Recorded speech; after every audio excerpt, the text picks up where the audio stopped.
नमस्कार, आप देख रहे हैं वीके न्यूज और मैं हूं आपके साथ मयंक गौर।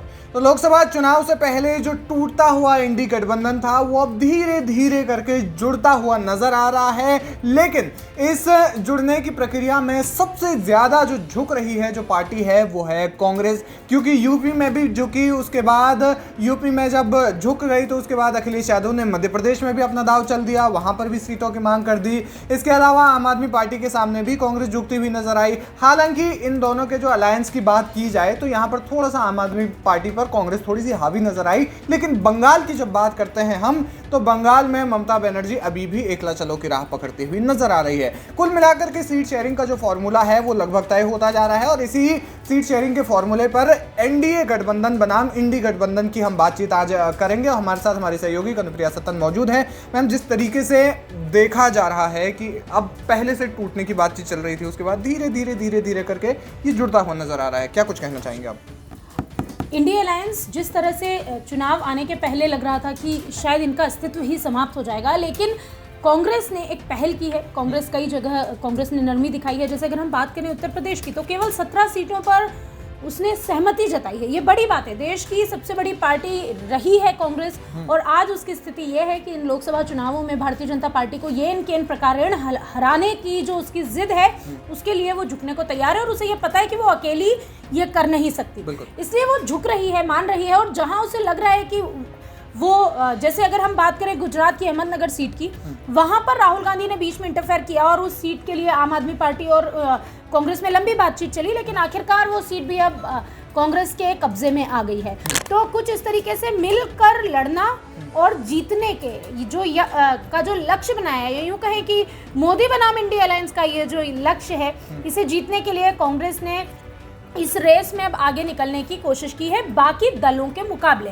पर बड़ी बात यह है कि कांग्रेस इसमें झुकने भी लगी है, क्योंकि राजनीति में ऐसा कहते भी हैं कि जब समय आए, जैसा समय हो वैसा काम करना चाहिए। पहली बार शायद कांग्रेस जो है इसको समझकर कुछ ऐसा कर रही है जो उसे वाकई में जो इस वक्त की डिमांड थी। लेकिन सवाल यह है मेरा कि क्या इंडिया अलायंस बनने के बाद या जिस तरह से इंडिया अलायंस अभी आपस में सीटों के बंटवारे को पर सहमति भी ले लेता है, तब भी क्या ये एक इतनी बड़ी शक्ति बनकर उभर पाएंगे कि भारतीय जनता पार्टी के विजय रथ को रोक पाएंगे? क्योंकि जिस तरीके का अभी सिनेरियो है देश में, तो बीजेपी की जो फेम है उसे आसानी से कम करना कांग्रेस के बस में भी नहीं है, आम आदमी पार्टी के बस में भी नहीं है और सपा के बस में भी नहीं है। बिल्कुल ये तो सत्य है ही, क्योंकि जिस तरीके से पहले से तो अपनी जिद को लेकर के लगातार जो है कांग्रेस कह रही थी कि हमें इतनी सीटें चाहिए, लेकिन बाद में उनको खुद ही झुकना पड़ा। और दूसरी बात, जिस तरीके से भारत जोड़ो न्याय यात्रा के समय जिस तरीके से लगातार ट्रोल हो रही है राम मंदिर के मुद्दे को लेकर के, उन्होंने बिल्कुल मना कर दिया कि हम नहीं आएंगे,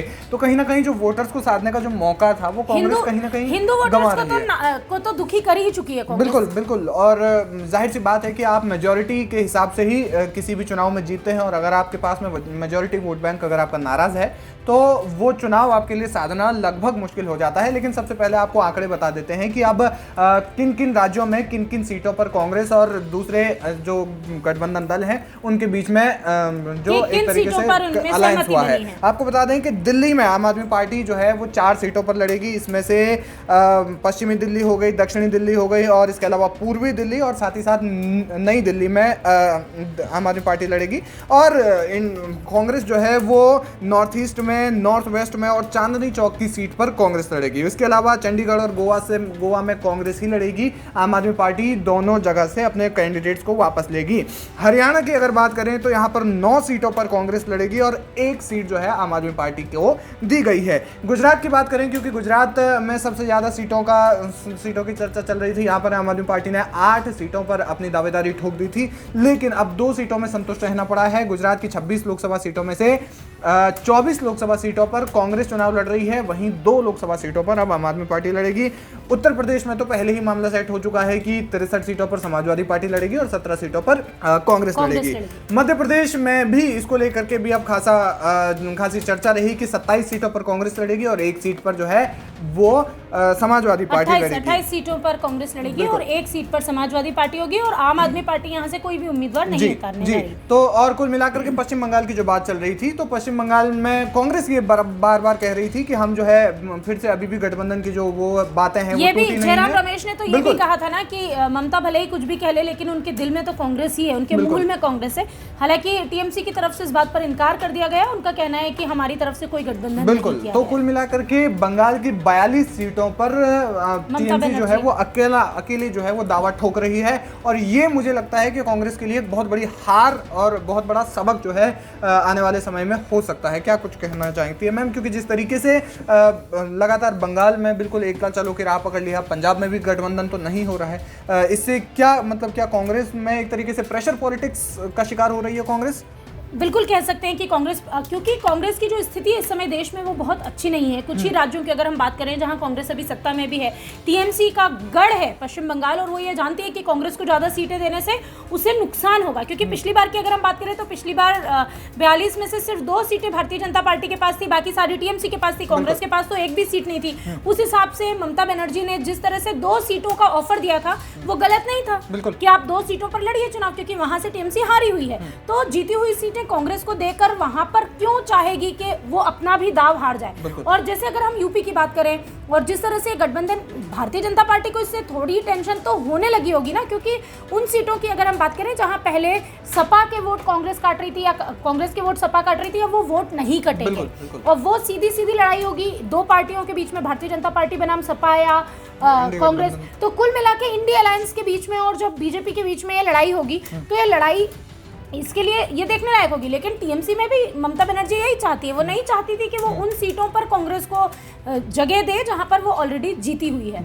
और अगर हम पश्चिम बंगाल की राजनीति की बात करें तो वो इतना आसान भी नहीं है मयंक। वहाँ पर ममता बनर्जी की जो छवि है, वहाँ जिस तरह से उन्होंने लोगों के बीच में अपनी पेठ बना रखी है, उनके उस महल को तोड़ना, उनके उस किले को ढहाना उतना आसान तो नहीं होगा। बिल्कुल बिल्कुल। और चाहे ये जो उन्होंने अपनी धाक जमा रखी है, चाहे वो डर के माध्यम से जमा रखी हो या फिर चाहे वो जमा रखी हो अपने काम के माध्यम से, नहीं, इसे हम ऐसा कह सकते हैं कि बार बार जब भी हम बंगाल की बात करते हैं तो बंगाल में 2 वोटर्स हैं, लेकिन जिन वोटर्स के बारे में अक्सर कहा जाता है, जैसे मुस्लिम वोटर्स के बारे में कहा जाता है, मुस्लिम बाहुल्य क्षेत्रों में टीएमसी का जीतना बिल्कुल तय माना जाता है। उसके पीछे की वजह ये, कल भी हमने एक विश्लेषण आपको बताया था कि किस तरह से पश्चिम बंगाल में संदेशखाली मामले के बाद क्या ममता का किला ढह सकता है, लेकिन साथ ही हमने आपको ये भी बताया था कि उन क्षेत्रों में जो वोटर्स हैं वो मुस्लिम वोटर्स हैं और वो भारतीय जनता पार्टी को सपोर्ट नहीं करते, क्योंकि भारतीय जनता पार्टी का जो चेहरा है वो हिंदूवादी चेहरा है और पश्चिम बंगाल के जो मुस्लिम हैं वो कट्टरपंथी हैं और वो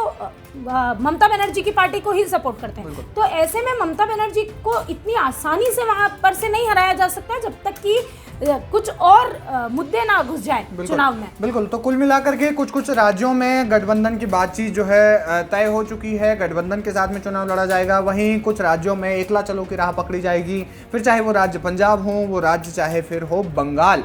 तो अब दूसरी तरफ हम अगर एनडीए की बात करते हैं, बीजेपी के नेतृत्व वाले गठबंधन की अगर हम बात करते हैं, तो वहाँ पर सीट शेयरिंग का जो फॉर्मूला है वो हमेशा से इतना ज़्यादा मुश्किल नहीं रहा है, क्योंकि वहाँ पर जो क्षेत्रीय पार्टियाँ हैं उनको उनके हिसाब से, उनके जनाधार के हिसाब से उतनी सीटें दे दी जाती हैं। जैसे कि अब आरएलडी की हम बात करते हैं, आरएलडी में जब आए सब समाजवादी पार्टी के साथ गठबंधन तोड़ करके बीजेपी के साथ में आए, तो भले ही समाजवादी पार्टी उन्हें 7 सीटें दे रही थी, लेकिन वो बीजेपी के साथ में जब आए तो वो 2 सीटों पर जो है सहमत हो गए। तो कुल मिलाकर के पार्टी का जनाधार और साथ ही साथ जो अपने राजनीतिक भविष्य को तलाशते हुए भी जो तमाम जो पार्टियां हैं, एनडीए के साथ वाला जो गठबंधन दल है, वो इसीलिए यहाँ पर कोई बहुत ज्यादा बवाल, बहुत ज्यादा विवाद की स्थिति नहीं पैदा होती जितना उनकी खबरें मीडिया तक इसीलिए नहीं आती, क्योंकि उनका सिर्फ एक ही उद्देश्य है, किसी भी तरह सत्ता में बने रहना।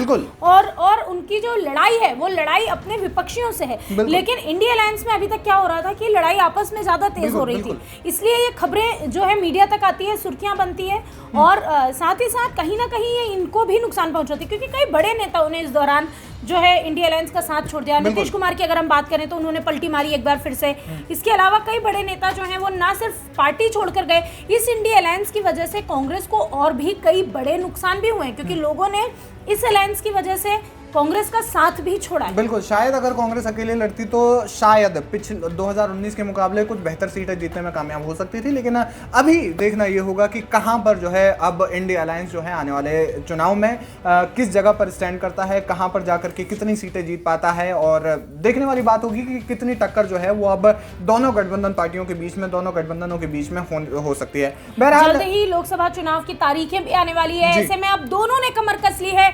आने वाले चुनावों में ये जो जंग है ये देखना काफी दिलचस्प होगा। बहरहाल ये कहना तो अभी मुश्किल है कि कौन जीता कौन हारा, लेकिन कम से कम एक राहत भरी खबर इंडिया अलायंस के लिए यह है कि 2 और 3 दल मिलकर तो इस अलायंस को अभी भी जिंदा रखे हुए हैं। अब कैसे जीतेगा, कौन जीतेगा, कहां से कैसी बाजी पलटेगी, ये देखने वाली बात होगी आने वाले चुनावों में। लेकिन चुनावों के पहले क्या हो रहा है, कौन कहां जा रहा है और किस ने कितनी बार पलटी मारी है, राजनीति की बात हो या किसी भी जगत की, अगर आप रहना चाहते हैं अपडेटेड, देखते रहिए वीके न्यूज। नमस्कार। वीके न्यूज, राष्ट्र के नाम।